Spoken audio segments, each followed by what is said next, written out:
Okay, so in this page we're going to be talking about the Millikan Oil Drop experiment and how it determined the charge on an electron. Now, while I explain this, it would probably be helpful to take a look at the diagram shown at the top of the page. So in 1909, Robert Millikan found out the size of a charge on an electron, as well as the fact that there was a smallest unit charge.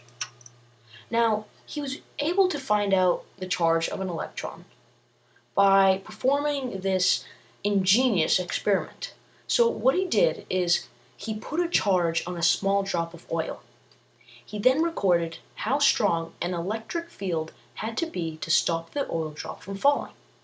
He was able to find the mass of the drop so he could find out the gravitational force on the one oil drop. Then he was able to find the electric charge that drop needed to have. After he used different charges on different drops, he was able to determine that the charge was a multiple of negative 1.6 to the times 10 to the negative 16th coulombs. Coulombs are the international system of units for measuring electric charge.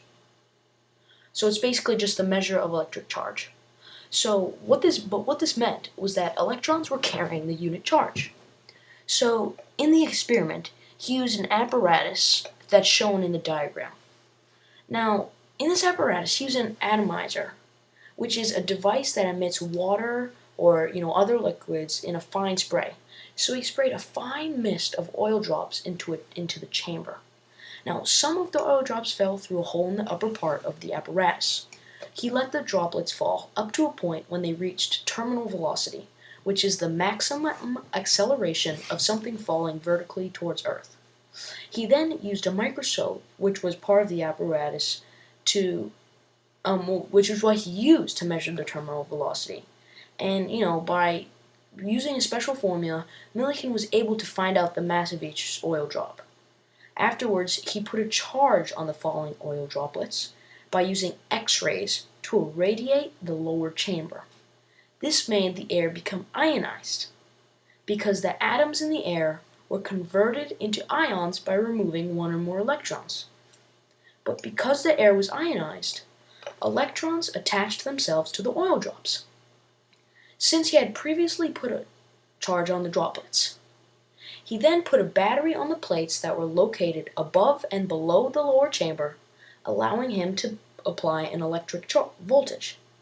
This electric field that was made in the lower chamber affected the charged oil drops.